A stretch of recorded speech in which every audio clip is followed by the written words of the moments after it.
안녕하세요. 저는 30대 중반 여성이고 초등학생 딸이 하나 있습니다. 남편이랑은 2년 연애하고 결혼해 평범하게 지내왔는데요. 소심한 저와 달리 남편은 자신감 넘치고 리더십 강한 성격으로 연애 때는 고집 있는 모습이 믿음직스럽게 느껴졌어요. 하지만 결혼해서는 크고 작은 일에서 부딪히며 부담스러울 때가 많더라고요. 그래도 애교 많은 딸이 집안의 활력소라 참고 살았는데 남편이랑 같이 가게를 운영하게 되면서 싸움이 잦아지기 시작했어요. 결국 더는 참지 못하고 이혼까지 하게 됐는데 지금 생각해도 제가 잘못한 건 하나도 없는 것 같아서요. 여러분들에게 털어놓으면서 마음 정리를 해보려고 합니다. 그럼 지금부터 제 이야기를 시작해 볼게요. 남편과 저는 맞벌이를 하는 부부였어요. 저는 작은 규모의 회사였지만 남편은 정년이 보장될 만큼 탄탄한 곳이었고 승진도 빠른 편이라 경제적으로 풍족하진 않아도 모자람은 없었습니다. 하나뿐인 딸아이가 갖고 싶고 하고 싶다는 건 문제없이 해줄 수 있을 정도였죠. 그런데 사람은 왜 여유로우면 다른 생각이 드는 걸까요? 멀쩡히 회사를 잘 다니던 남편이 대뜸 창업을 하겠다고 하는 겁니다. 여보, 나 할 말 있어. 뭔데? 나 회사 그만두고 음식점 하나 오픈하려고. 뭐?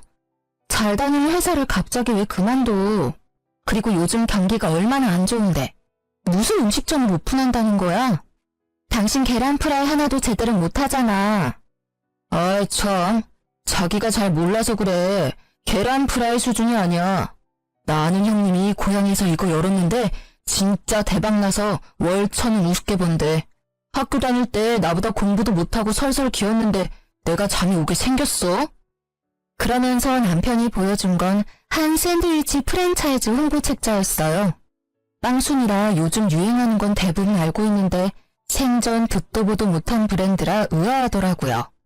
여보, 이거 이제 막 생긴 브랜드 아니야? 많이 알려진 거 해도 될까 말까인데 사람들 모르는 거 해서 잘 될 수가 있겠어? 아이고 참 답답한 소리 한다. 어차피 우리 가진 돈으로 매니저는 하지도 못해. 인테리어 비용도 지금 하면 많이 빼준다더라. 초기라서 혜택도 진짜 많은 편이야. 안 하면 바보라고. 아니 내 말은 그게 아니라 너무 갑자기 창업 얘기를 하니까 이렇게 급하게 해서 잘 될 확률이 높냐는 거지. 너무 무모한 거 아닌가 걱정돼서 그래. 나 못 믿어? 나야 당신 남편. 지금까지 내가 하자고 해서 잘 안 된 거 있으면 하나라도 말해봐. 남편은 고집 세고 자신만만하기로 타의 추종을 불허하는 성격이었어요. 가만히 말을 듣고 있으면 이미 반은 성공한 사람 같았죠. 그래도 안 된다고 꾸역꾸역 버텼는데 몇 달을 저를 붙잡고 늘어지더라고요. 저를 설득하기 위해 눈에 불을 켜고 달려드는데 방법도 갖가지였어요. 어느 날은 진지하게 대화했다가 갑자기 욱 승질을 냈다가 나중에는 자기를 못 믿냐면서 눈물까지 흘리던 거 있죠. 나 진짜 열심히 해볼게. 나 좀 믿어주라. 모르겠다. 그래, 알았어. 결국 남편의 눈물에 마음이 약해져서 그만 허락을 해주고 말았습니다. 그러자 남편은 기다렸다는 듯이 회사에 나가지 않고 전 재산을 탈탈 털어 순식간에 샌드위치 전문점을 오픈하더라고요. 이미 모든 준비는 다 마쳐뒀는지 일사천리로 진행을 하는데 제 허락은 그냥 보여주기 식이었구나라는 걸 알게 되었습니다. 오픈하던 날에는 어찌나 기분이 좋아 보이던지 자기도 이제 사장님이라면서 돈 많이 벌어오겠다고 큰 소리를 치더라고요. 옆에서 지켜보자니 너무 들뜬 모습이 못 믿어오면서도 그래, 사람이 저렇게 잘해보겠다고 하는데 한번 믿어보자 하는 바보 같은 생각도 들었습니다. 그렇게 우여곡절 끝에 가게를 오픈하고 나서 곧 저도 회사를 그만두고 남편을 돕기로 했어요. 남편 혼자 가게를 운영하기에는 손이 모자란데 그렇다고 직원을 고용하자니 인건비가 부담되더라고요. 여보, 그런데 둘 중 한 명은 회사를 다녀야 하는 거 아니야? 우리 공과금이랑 은행 이자랑 애 학원비도 계속 나갈 텐데. 당신 솔직히 지금 다니는 회사에서 뭐 얼마나 번다고 그래. 초기에 신경을 많이 써야 단골도 생기고 자리도 빨리 잡지. 그런가? 그래도 조금이라도 고정 수입은 있어야 하는 거 아니야? 에이, 나무만 보지 말고 숲을 봐. 가게가 잘 돼야 당신도 사모님 소리 듣고 편히 쉴 거 아니야. 내 말이 맞아. 당신은 그냥 나만 믿고 따라와. 항상 기고만장한 사람이랑 살면 귀가 얇아지는 것일까요? 이때만 해도 남편 말이 일리가 있어 보였습니다. 그래서 찝찝하긴 했지만 회사에 사직서를 내고 남편 가게에 같이 출근을 하게 됐어요. 그런데 남편이랑 24시간 같이 붙어있게 되자 얼마 지나지 않아 생각지 못했던 트러블이 일어나기 시작하더라고요. 여보, 아까 내가 말한 청상추 다 다듬었어? 아니, 지금 하고 있어. 양이 꽤 많아가지고 시간이 좀 걸리네. 그걸 지금까지 붙잡고 있으면 어떡해. 오픈 시간 얼마 안 남았는데. 아, 거북이도 아니고 왜 이렇게 느려? 진짜 답답하다 답답해. 뭐? 거북이? 답답? 나름대로 열심히 하고 있는 사람한테 그게 할 소리야? 아, 몰라. 어쨌든 그거 빨리 끝내고 여자 화장실 청소도 좀 해줘. 거울이랑 변기랑 꼼꼼히 하는 거 잊지 말고. 전에 당신이 다 했다고 했는데 나중에 보니까 변기 뒤쪽에 얼룩 그대로 있더라. 그건 타일 색깔이 원래 그런 거야. 아니 그렇게 꼼꼼히 잘하면 당신이 하든가. 당신은 뭐 하는데? 나는 벌써 홀 청소 다 하고 간판까지 닦고 왔어. 그렇게 입 대빨 나와서 툴툴거릴 시간에 벌써 다 했겠다. 좀 서둘러서 빨리 좀 해. 진짜 느릿느릿 속 터져 죽겠다. 같이 일해본 적이 없어서 몰랐는데 남편이랑 전 정말 다른 성격이었어요. 저는 이왕이면 꼼꼼히 하고 싶은데 남편은 무조건 빨리빨리 다그치는 통에 일하랴 남편 눈치 보랴 진짜 기가 다 빨리더라고요. 더군다나 저는 좋은 마음으로 남편을 도와주려고 하는 건데 남편은 고마워하기는커녕 날이 갈수록 저를 부하처럼 대하니까 어이가 없었습니다. 빨리 하면 대충 한다고 뭐라 하고 꼼꼼히 하면 느리다고 뭐라 하고 재수없는 밤낮 상사도 이런 상사가 없더라고요. 하루 종일 같이 열심히 일하는데 그런 노고는 알아주지 않고 당연시하는 남편을 보니 점점 화가 치밀기 시작했습니다. 진짜 못해먹겠다. 이럴 거면 차라리 그냥 당신 맘에 쏙 드는 알바를 구해. 알바? 우리가 알바 쓸 돈이 어딨어.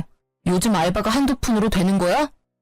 아니 그러면 내가 도와주는 걸 고맙게 생각을 하던지. 진짜 매일 화내고 짜증내고 내가 여보 부하야? 이거 너무한 거 아니야? 솔직히 나 진짜 열심히 일하려고 노력하는데 너무 섭섭해. 아, 왜 또 이렇게 애처럼 군다. 나는 좀 더 가게에 신경을 써달라고 하는 말이잖아. 난 자기가 인생을 좀 더 열심히 적극적으로 살았으면 좋겠어. 그게 무슨 말이야? 말을 그렇게 하면 안 되지. 내가 언제 가게에 신경을 안 썼다고 그래? 그리고 내가 인생을 열심히 안 사는 건 또 뭔데? 솔직히 나만큼 가게에 신경 쓰는 건 아니잖아. 나는 아침에 눈 뜨고 일어나서 눈 감고 자기 전까지 어떻게 하면 우리 세 식구 잘 살 수 있을까만 생각해. 이렇게 열심히 돈 벌려고 하는데 요만큼도 나를 이해 못해줘? 남편 말에 기분이 진짜 상하더라고요. 어쨌든 남편 뜻으로 시작한 가게였지만 저라고 왜 잘 됐으면 좋겠다고 생각하며 열심히 안 했겠어요? 그런데 이상하게 남편은 경제적으로 갑의 위치에 서서 교묘하게 저를 무시하는 발언을 일삼기 시작하는 겁니다. 남편의 억지 논리에 기가 막혀 말도 제대로 안 나왔어요. 그렇게 가게에서 그는 사장님, 저는 알바생 같은 위치가 되고 있었습니다. 기분은 매우 나빴지만 어쨌든 둘이서 열심히 일한 덕분인지 가게는 점점 잘 풀려서 단골도 늘어나더라고요. 정말 오픈부터 마감까지 눈코 뜰 새 없이 바쁘게 재료 준비며 청소며 서비스 개발이며 둘이서 열심히긴 했거든요. 그러다 보니 나중에는 둘이서는 감당이 안 될 지경이라 자연스럽게 파트타임 알바도 구했는데요. 그런데 정말 아이러니하게도 가게에 조금 여유가 생기니 남편의 태도가 달라지더라고요. 여보, 나 이번 주 금요일 저녁에 친구들 좀 만나고 올게. 갑자기 왜? 가게 마감은 어쩌고. 아, 지혜씨가 조금만 더 도와주면 될 것 같은데. 어떻게 부탁 좀 하면 안 되나? 양심 좀 챙겨라. 저번에도 갑자기 약속 있다고 부탁해서 지혜씨 저녁 학원도 못 가고 엄청 난처했던 거 기억 안 나? 그런데 여보 놀러 가자고 또 그런 부탁을 하자고? 아니, 따로 돈을 쳐주면 되지. 어차피 알바도 돈 벌려고 하는 거잖아. 요즘 세상에 돈이면 다 되지. 안 되는 게 어딨어? 누가 보면 돈 꽤나 주는 줄 알겠다. 우리 겨우 최저시급 맞춰주잖아. 게다가 당신 마음대로 시간 줄였다 늘렸다 하는데 누가 좋아하겠어? 여보, 이렇게 개인적으로 알바생 쓰는 거 난 반대야. 자기가 자꾸 그러니까 알바들이 그만두는 거 아니야. 지혜씨 지금 잘 다니고 있는데 여보 때문에 또 그만두면 어쩔 거야? 언제부터인가 남편은 자기 일도 제대로 안 하고 놀러 다닐 궁리를 하더라고요. 사장이 들쑥날쑥 일을 할 뿐더러 시급은 짜게 주고 일은 마른 행주 짜듯이 시켜대니 알바들이 그만두기 일쑤였습니다. 그리고 그 뒤치다거리는 다 제 몫이었고요. 자영업을 하다 보니 직장 다니는 친구들과 약속 하나 잡기 쉽지 않은 아쉬움이 있는 건 사실이었어요. 하지만 그건 저도 마찬가지였습니다. 그런데 사장이랍시고 이렇게 저와 알바생만 믿고 밖으로 놔두는 남편의 모습은 실망 그 자체였습니다. 하지만 남편의 고집은 도저히 못 말릴 수준이었어요. 제가 아무리 반대를 해도 알바생에게 통보식으로 부탁을 하고 못 견딘 알바는 그만두고 그 자리를 제가 메꾸는 일의 반복이었죠. 이런 일이 계속되다 보니 더는 알바를 구하기가 힘들어졌고 저는 알바도 없이 가게에서 혼자 일하는 날이 많아졌습니다. 어느새 정신을 차려보니 남편은 가게에 신경을 안 쓰고 저 혼자 카운터, 주방, 홀 가릴 것 없이 훨씬 더 많은 일을 하고 있더라고요. 한 번은 이런 일도 있었습니다. 여보, 나 내일 결혼식 좀 다녀와야 할 것 같아. 무슨 소리야? 미쳤어? 내일 단체 손님 예약 있잖아. 10명이잖아. 그 정도는 여보가 혼자 해줄 수 있지 않아? 10명은 무슨? 100명이야. 오랜만에 100단위 단체 들어와서 좋다고 여보가 나한테 몇 번이나 얘기했던 거 기억 안 나니? 아, 맞다. 아, 어떡하지? 내가 가서 사회 봐준다고 약속했는데. 지금이라도 안 된다고 해야지 뭘 어떻게 해. 나 혼자 절대 못해. 100인분을 나 혼자 어떻게 만들어? 그럼 내가 최대한 빨리 갔다가 올게. 어차피 결혼식은 첫 타임이고 단체는 1시까지 배달이니까 충분히 갔다 올 수 있을 것 같은데. 제 시간에 온다고 장담할 수 있어? 절대 안 돼. 안 된다고 했다. 다음날 고집불통 남편은 제 이야기는 안중에도 없다는 듯이 재료 준비를 대충 끝내놨다면서 결혼식장으로 향했습니다. 제가 짜증내고 화를 내도 충분히 제 시간에 올 수 있다면서 같이 하면 되니까 걱정하지 말라고 호언장담을 하면서요. 하지만 모든 계획이 남편 뜻대로 될 수 있나요? 곧 주말 교통체증에 차가 막혔다면서 남편한테 연락이 오는 겁니다. 결국 저 혼자 100인분을 만들 수는 없으니 그만둔 알바생에게 사정사정해서 도와달라고 SOS를 칠 수밖에 없었어요. 겨우 시간 맞춰 제 시간에 배달을 해주고 열이 나 있는데 이때도 남편은 미안한 내색 하나 내비치지 않더라고요. 그렇다고 남편이 집안일에 신경을 쓰는 것도 아니었어요. 제가 남편 대신 가게에 매달리는 사이 하나뿐인 저희 딸은 집에서 혼자 방치되고 있었습니다.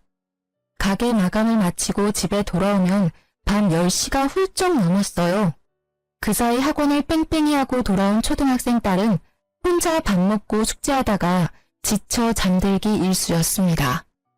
그런 딸을 보면 내가 지금 뭐 하는 건가 싶고 너무 마음이 안쓰럽고 속상하더라고요.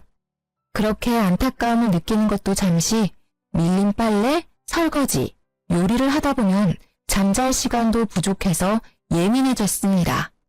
그럼 또 아이에게 잔소리하며 스트레스를 풀게 되던 거 있죠. 그러다 문득 정말 이래서는 안 되겠다는 싶은 생각에 정신이 번쩍 들더라고요. 여보, 그렇게 집에 와서 누워만 있지 말고 밥 먹고 설거지라도 좀 해. 조금만 있다가 할게. 너무 피곤해서 그래. 나는 안 피곤해? 조금만 있다가 하다가 그냥 자버릴 거잖아. 피곤하다면서 누워서 폰 게임은 몇 시간씩 잘도 안 해. 너무 뻔뻔하다고 생각 안 해? 아, 하루 종일 일하고 와서 이 정도도 못 쉬어? 나 좀 들들 볶지 마. 당신 아니라도 힘들어 죽겠다. 혼자만 일하는 것처럼 굴지 좀 마. 당신 하는 것만큼 나도 일하는데 나만 집안일까지 다 하고 이거 너무 불공평하다는 생각 안 들어? 당신 친구들한테 물어봐. 내가 이상한지 당신이 이상한지. 그럼 당신도 하지 마. 그냥 돼지우리처럼 막 살면 되겠네. 그걸 말이라고 하니? 아, 그렇게 초긍정 마인드라 좋겠다. 집은 돼지우리에 우리 딸내미 하나 있는 거 저렇게 방치되는데 불쌍하지도 않아? 집안일 하기 싫으면 딸내미 숙제라도 좀 봐주든가. 당신 요즘 애한테 따뜻하게 말이라도 한마디 걸어준 적 있어? 순간 남편에게 다다다 쏘아대는데 참았던 눈물이 다 나더라고요. 더 이상은 이렇게 못 살겠다는 생각이 들면서 항상 저에게 통보하는 남편에게 저도 한마디 해주고 싶었습니다. 안 되겠다. 나 가게 그만둘래. 뭐? 가게 그만두고 뭐 할 건데? 저녁에 퇴근하는 대로 취업할 거야. 우리 딸 불쌍해서 안 되겠어. 취업? 당신이 무슨 아가씨인 줄 알아? 취업하겠다고 마음먹으면 여기저기 다 붙게. 어디 한번 해봐. 남편의 비웃음이 귓전을 때렸어요. 그래서 더 이 악물고 폭풍 이력서 내고 면접을 봤습니다. 운이 좋았는지 다행히 집 근처에 알맞은 사무직을 하나 구할 수 있었어요. 월급은 적지만 학원 다녀온 딸을 픽업할 수 있는 시간대에 퇴근할 수 있다는 것만으로도 만족스러웠습니다. 처음에는 언제까지 가나 두고 보자 모드였던 남편도 제가 면접에 붙자 알바를 다시 구해야겠다면서 수긍을 하더라고요. 그렇게 남편과 저 그리고 딸까지 세 식구가 다시 제자리를 찾나 싶었어요. 그런데 공교롭게도 이쯤부터 남편 가게에 적신호가 켜졌습니다. 인근의 유명 프랜차이즈 샌드위치 업체가 들어오면서 남편 가게 매출이 눈에 띄게 뚝 떨어지기 시작한 겁니다. 일을 마치고 돌아온 남편의 얼굴이 어두운 날이 늘어났죠. 아, 하루 종일 서서 일하고 왔는데 반찬이 이게 뭐야? 왜? 당신 콩나물국이랑 고등어 좋아하잖아. 애써 좋아하는 걸로만 차려놨는데 왜 갑자기 안 하던 반찬 투정이야? 맨날 그 국에 그 반찬. 좀 맛있는 것도 하고 그래라. 하루 종일 컴퓨터 앞에 앉아서 딩가딩가 놀다가 오면서 마트 가서 좀 신경 써서 밥도 차려주고 그러라고. 지금 말 다 했어? 일하면서 집안일까지 하는 게 쉬운 일인 줄 알아? 그리고 내가 무슨 회사에서 놀다 오는 줄 아나 본데 나도 힘들게 일하고 오는 거야. 게다가 일 마치고 딸내미 데려오면 밥하고 반찬하는 시간도 빠듯해. 이 정도도 감지덕지라고. 어쨌든 나보다는 일찍 마치잖아. 내가 이 말까진 안 하려고 그랬는데 고작 이러려고 가게 뛰쳐나간 거야? 뭐 내가 보기엔 별로 달라진 것도 없는 것 같아서 그래. 달라진 게 왜 없어? 따뜻한 밥 차려줘, 국 차려줘. 우리 딸 숙제도 내가 하나하나 다 봐줘. 엄청난 변화야. 숙제를 뭘 봐주는데? 그런데 애 성적이 이 모양이야? 학원 비싼데 다니면 뭐해? 티나는 게 없잖아, 티나는 게. 아휴. 점점 남편은 가게가 잘 안 풀리는 스트레스를 집에다 풀더라고요. 반찬 투정부터 시작해서 나중에는 아이 성적까지 입을 대는데 진짜 한 대 때려주고 싶은 생각이 들 정도로 짜증이 났습니다. 저도 처음에는 안쓰러운 마음이 들어서 남편을 이해해보려고 했어요. 그런데 갈수록 선을 넘는 발언을 쏟아내니까 못 참겠더라고요. 심지어 경제적으로도 남편은 제게 의존하기 시작했습니다. 매출은 뚝뚝 떨어지는데 전기세며 수도세며 월세며 매달 나가는 공과금은 그대로니 당연한 결과였어요. 그래도 저는 알뜰한 성격이라 남편이 생활비를 주지 않아도 제가 버는 월급으로 아껴 쓰며 잘 살고 있었거든요. 그런데 남편은 제게 가게 월세까지 내달라고 하는 겁니다. 여보, 돈 좀 모아둔 거 있어? 돈? 얼마나 필요한데? 500 정도. 이번 달 전기세 안 내면 전기 끊긴대. 아, 미치겠다. 월세도 내야 하고. 아니, 그 지경이 될 때까지 뭐 한 거야? 아, 진짜 노답 아니야? 전기세는 내가 알아서 해볼게. 이번 달 월세만이라도 좀 어떻게 안 돼? 당신 회사 꽤 다녔는데 모아둔 것도 좀 있을 거 아니야. 아, 알겠어. 그럼 내가 월세는 어떻게든 내볼게. 근데 당신 가게 그냥 접으면 안 돼? 회복될 기미도 안 보이는데 언제까지 밑 빠진 독에 물 붓기처럼 이렇게 살 순 없잖아. 아, 진짜 짜증나네. 가게에 들어간 돈이 얼만데 무슨 가게를 접어. 사업하다 보면 이 정도 고비는 다 오는 건데 아직 망한 것도 아니잖아. 당신은 내가 망하길 기다리는 사람처럼 얘기를 하네? 아니, 그게 아니라 지금 우리 형편도 안 좋은데 무리해서 가게 운영해봤자. 됐어. 이번 달만 지나면 내가 당신한테 도와달라고 할 일 절대 없을 거야. 진짜 치사해서. 다 회사 다니고 애 키우고 그렇게 살아. 유세 좀 떨지 마. 적반하장으로 혼자 성질내고 욱하는 남편의 모습에 기가 막혔습니다. 현실을 직시하지는 못할 망정 자존심만 내세우면서 몇 달째 생활비도 주지 않은 남편이 답답했어요. 이번 달만 도와달라더니 다음 달에도 그 다음 달에도 월세 지원은 계속됐습니다. 그래도 어쩌겠습니까? 하나뿐인 딸의 아빠이고 가게가 잘 되는 게 우리 가정에도 좋은 일인 건 맞잖아요. 또 부부라면 힘들고 지칠 때 함께 힘을 모으는 거라고 배우기도 했고요. 그래서 저는 아내로서 끝까지 남편을 도와주기 위해 모아둔 월급을 쪼개서 월세를 내고 쉬는 주말에 가게 일까지 도와줬습니다. 오랜만에 나간 가게는 진짜 개판이 따로 없더라고요. 혼자 장사가 안 된다고 얼마나 방치를 한 건지 주방에 묵은 때와 정리 안 된 냉장고는 헉소리가 나올 정도였어요. 이렇게 둬서는 민원까지 들어오겠다 싶어 두 팔 걷어붙이고 대청소부터 시작했죠. 안 그래도 사무직 일을 하는 거라 하루 종일 어깨며 팔이며 많이 아팠거든요. 그래도 꾹 참고 고무장갑 낀 손으로 박박 문질러 묵은 때를 벗기고 박스채 쌓인 식재료를 하나하나 꺼내서 정리하고 버렸습니다. 다 하고 나니까 반나절이 훌쩍 지나 있더라고요. 그 사이에 남편은 주문 받는다는 핑계로 홀에서 놀고 있더라고요. 어이가 없었지만 그래도 좋은 마음으로 시작한 거니 잘 마무리해주고 싶었어요. 그래서 남은 식재료 박스를 마저 정리해주려고 드는데 순간 어깨에서 뚝 소리가 나더니 엄청난 고통이 밀려오는 겁니다. 외마디 비명과 함께 주방 바닥에 그냥 누워버릴 충격이었어요. 아, 아파. 아, 여보. 뭐야, 무슨 일이야? 나 이거 들다가 갑자기 어깨에서 뚝 소리가 났는데 너무 아파. 팔 빠진 것 같은데 인대가 늘어난 건가? 하여간에 병원에 가봐야 할 것 같아. 조심 좀 하지. 애처럼 덜렁대서 큰일이다. 그러지 말고 나 잡고 팔 한번 흔들어 봐봐. 아니, 못 움직이겠어. 아프다니까. 팔이 그렇게 쉽게 빠지지 않아서 그래. 이거 봐라, 움직일 수 있네. 그럼 빠진 건 아니거든? 나도 일하면서 한 번씩 그런 적 있어. 잠깐만 기다려 봐봐. 어디 가는데? 괜찮냐는 말 한마디 없이 아픈 사람 놔두고 훌쩍 사라져버린 남편의 뒷모습을 멍하니 바라봤어요.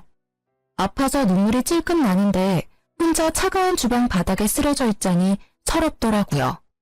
그래도 곧 병원에 갈 수 있겠지 생각하며 버텼는데요. 얼마 뒤 다녀온 남편 손에 약봉지 하나가 들려있는 겁니다. 여보, 어디 갔다 왔어? 그게 뭔데? 나 너무 힘들어. 팔 못 움직이면 어쩌지? 우리 딸내미 케어도 해야 하고 회사도 가야 하는데 큰일이야. 파스 이거 하나면 다 돼. 걱정하지 마. 야, 나 팔이랑 어깨 원래부터 아팠던 것도 모르지 너? 나 병원 가야 할 것 같다고. 고작 이걸로 무슨 병원을 간다고 그래. 병원 가면 초음파 찍자고 하고 엑스레이 찍자고 하고 물리치료하자고 하고 다 돈이야 돈. 파스 하나면 될 건데 진짜 괜히 엄살 좀 부리지 마. 진짜 쓰러져서 남편이 하는 말을 듣는데 분노가 치솟았어요. 이를 꽉 물고 엉금엉금 기어가서 제 폰으로 119에 연락했고 병원으로 향했습니다. 결과는 어깨 빠짐이었고 통증이 심했을 텐데 어찌 참으셨냐고 다들 놀라더라고요. 의사 앞에서 보호자 명목으로 따라온 남편은 끝까지 이상하다 하면서 고개를 갸웃거리고 있었어요. 남이 보면 보호자가 맞나 싶을 정도로 대면대면한 모습이었죠. 가만 보니 자기가 생각했던 것보다 더 심한 상태인 게 이해가 안 됐는지 의사와 간호사를 잡고 진짜냐고 진짜 팔 빠진 거냐고 거듭 묻고 있더라고요. 멍청하게 또한 그 모습을 보는데 아주 남아있는 정이 뚝 떨어졌습니다. 나 더는 못 참겠어. 내가 바보처럼 참고 살아주니까 아주 우습지? 왜 갑자기 급발진인데? 치료 잘 됐잖아. 그럼 된 거 아니야? 사람이 다쳤으면 괜찮냐고 묻는 게 우선 아니야?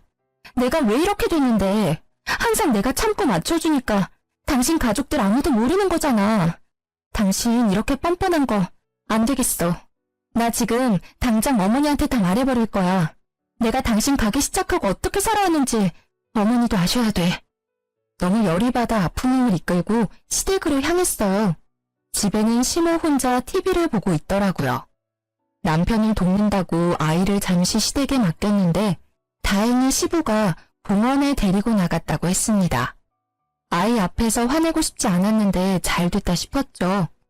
연락도 없이 씩씩거리며 온 며느리의 모습에 놀랐는지 시모가 두서없이 이것저것 물어대더라고요. 연락도 없이 무슨 일이야? 애비는 어디 가고 혼자 왔어? 그리고 그 팔은 또 뭐야? 깁스까지 하고. 넘어졌니? 에휴, 뭐 하느라 정신이 팔려서 또 핸드폰 보면서 걸은 거 아니야? 어머니, 저 이거 남편 가게 일 하다가 다친 거예요. 제가 진짜 걱정하실까 말 안 하려 했는데 지금 남편이 어떤 줄 아세요? 전 재산 탈탈 털어서 차린 가게는 쫄딱 다 망하게 생겼고요. 그동안 생활비 한 푼 안 갖다 줘서 저 혼자 벌어먹고 살았고 지금은 제 월급으로 월세까지 내주는 판국이에요. 그런데도 그이는 저 다친 건 안중에도 없고 미안한 기색도 없어요. 마구 쏟아내는 제 하소연을 들은 시모는 아무 말 없이 한숨만 쉬더라고요. 머리가 아프다는 듯이 얼굴을 찌푸리고 이마를 짚어대는데 말 안 해도 고집불통 자기 아들 치부는 본인이 더 잘 아는 듯 했습니다. 생각해보면 시모도 자기 중심적인 아들 키우면서 상처를 많이 받았다고 저한테 이야기하기도 했었어요. 그래서 저한테 이런 아들이랑 잘 살아줘서 고맙다고 하기도 했고요. 그런 말이 예전에는 감사하게 들렸는데 이제는 내가 할 뒤치다꺼리를 가져가줘서 고맙다는 소리 같았습니다. 하지만 동병상련이라고 저를 이해해주고 도와주겠노라 말했으면 시모에게는 악감정이 생기지 않았을지도 모르겠어요. 그런데 가지는 개편이라더니 대뜸 시모가 아들 편을 드는 겁니다. 그래서 너는 뭐 어쩌자는 거냐? 네? 뭘 어쩌긴 어째요. 어머니, 저 진짜 미치고 팔짝 뛰겠어요. 제발 저 좀 도와주세요. 그이한테 말해서 가게 접고 일하라고 좀 해주세요. 애비는 그렇게 하겠대? 순순히 가게를 접겠다고 말했냐고. 안 그러니까 제가 답답해서 미치겠다는 거죠. 훤히 망해가는 게 눈에 뻔히 보이는데 그간 들어간 돈이 아까워서 간판 못 내린다고 자기 말리지 말래요. 어머니, 이게 말이 돼요? 왜 저만 희생을 해야 해요? 힘들어도 어쩌겠니? 가족이잖아. 그럼 남편 힘들게 일하는데 아내가 돼서 그 정도 응원도 못 해주니? 솔직히 네가 회사 다닌다고 가게 소홀히 해서 이렇게 된 건 아니야? 둘이서 하던 가게 한 명 빠지면 빈자리 티나는 건 당연하지 않아? 시모 말에 순간 머릿속이 멍해졌습니다. 아무리 엄마로서 아들 편을 든다고 해도 정도가 있지. 어떤 왜 회로를 거치면 이런 무적의 논리가 나오는지. 남편의 뻔뻔함은 결국 시모 유전자인가 싶더라고요. 결국에 시모 말은 남편 가게를 돕지 않고 회사에 취업한 제 잘못이라는 건데 그동안 참고 참아온 제 가슴이 답답해서 터질 것만 같았습니다. 진짜 이러다 내가 화병으로 쓰러지겠구나 싶더라고요. 그러면서 왜 내가 이딴 말을 듣고 있어야 하지? 나도 우리 집에서는 귀한 딸이고 존중받는 자식인데 왜 내가 이딴 결혼을 해서 스트레스를 받고 있을까 하는 아주 근본적인 문제부터 생각이 들기 시작하는 거예요.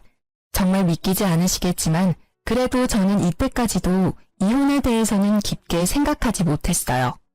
왜냐하면 하나뿐인 딸에게 아빠 자리가 중요하다는 생각에 내가 조금 더 참고 살까 하는 바보 같은 생각을 했거든요. 이런 생각은 이혼하기 전에 망설이면서 다들 조금씩 하는 거라고 하지만 저는 좀 심각했어요.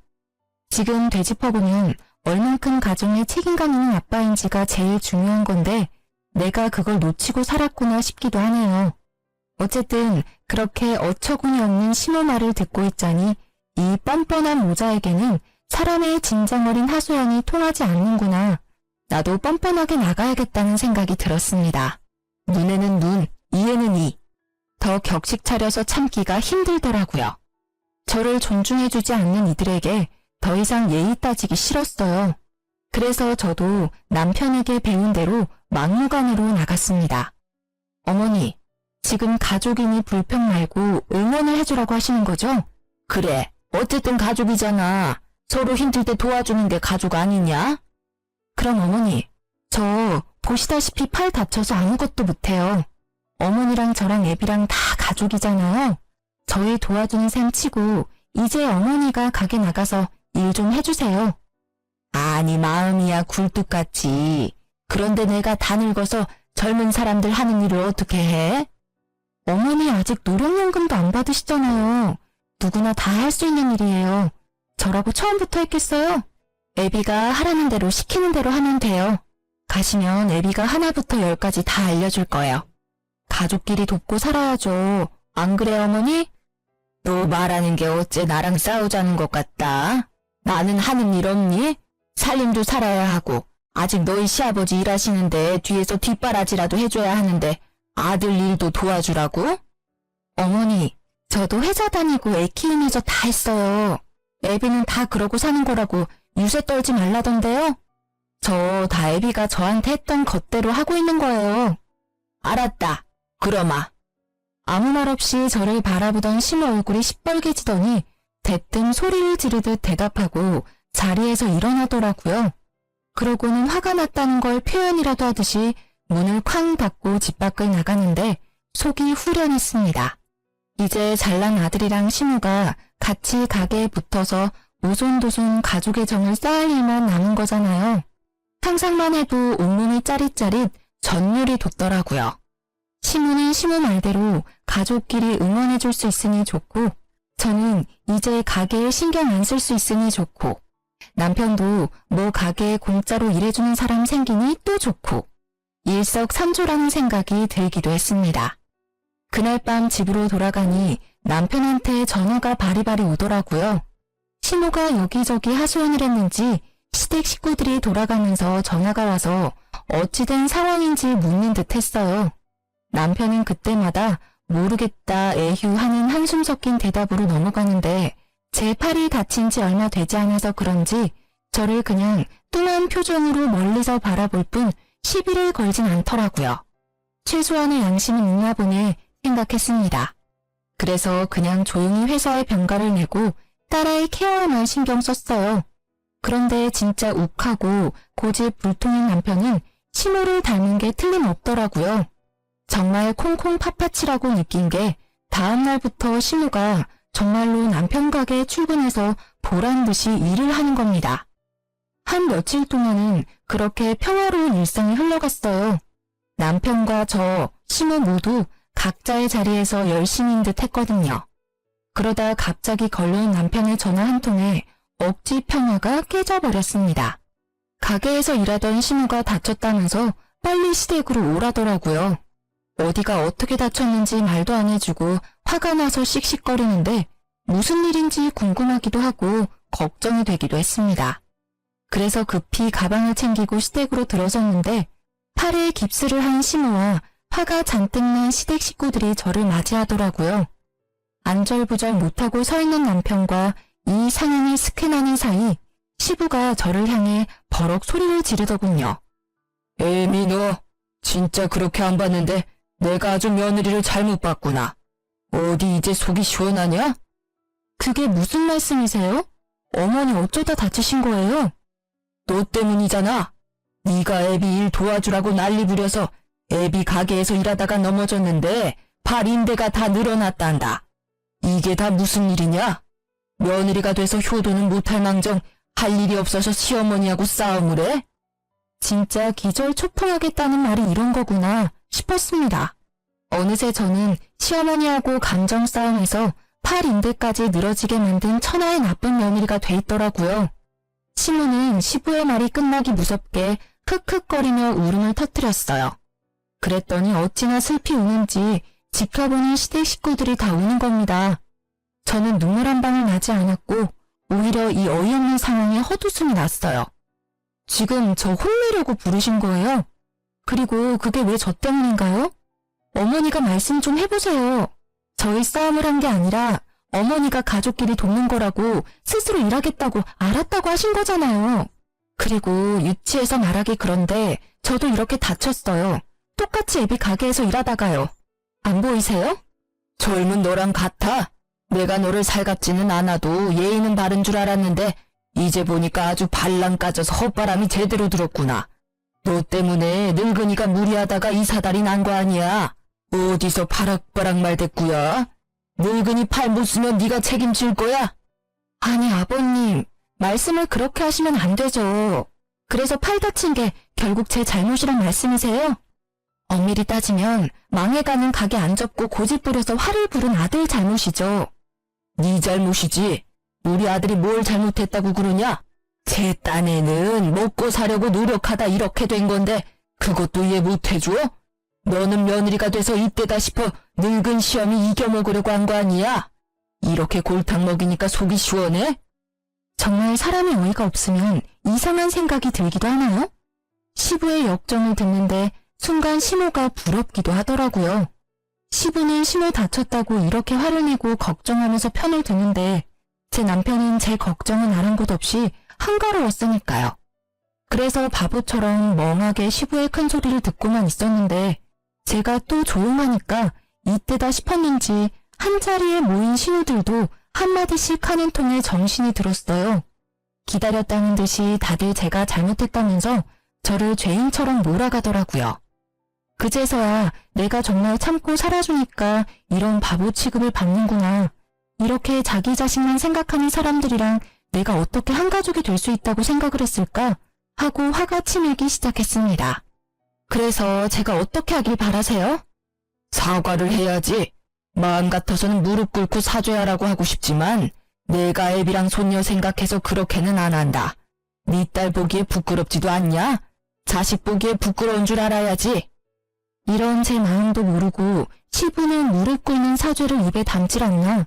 나중에는 제 자식까지 내세워 성질을 내더라고요. 정말 지금 생각해도 시모만 싸고 도는 시댁 식구들과 이 모든 상황을 초래한 남편은 분노 유발자 같습니다. 마지막 남은 이성의 끈이 뚝 끊어질 수밖에 없더라고요.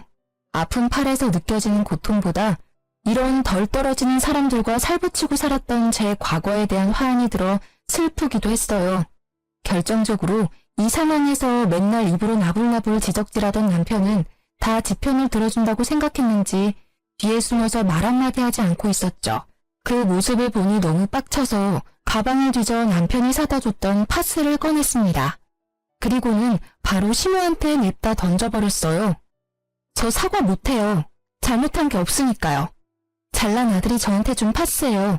그거 붙이면 다 괜찮다네요? 미쳤어? 이게 무슨 짓이야? 잘 들어. 나는 당신하고 더 이상 못 살아.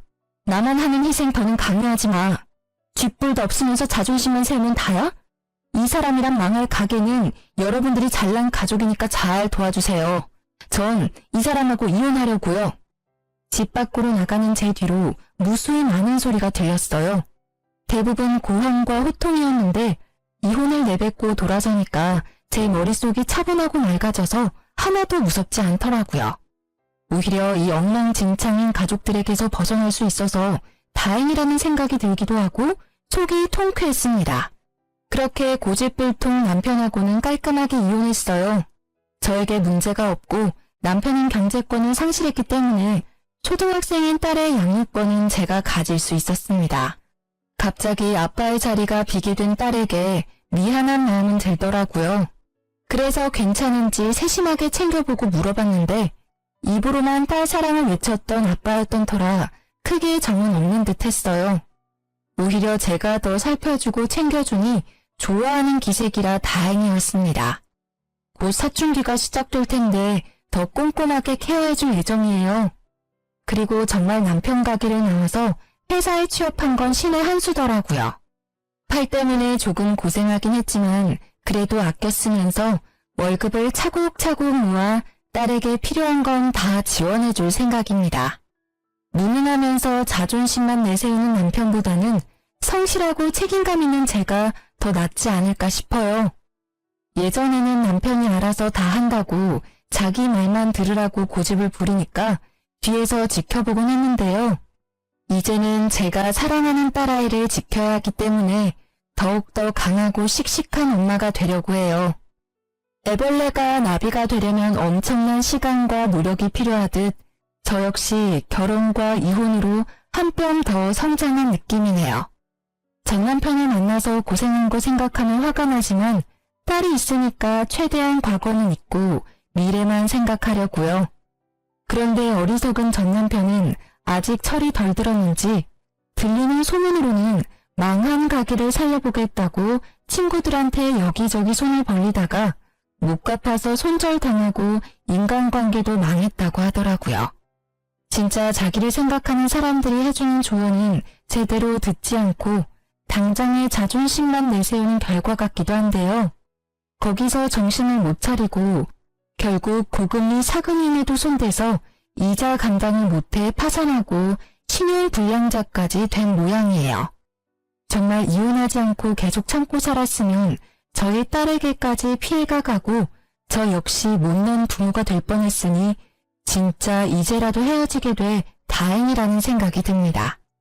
여기까지가 제가 이혼을 하게 된 이야기예요. 정말 속이 후련하고 앞으로 딸과 함께 걸어갈 내일이 기대가 되네요. 길고 긴 이야기를 들어주셔서 정말 감사해요. 저희 모녀가 살아갈 앞날도 응원해 주시면 더 감사하겠습니다.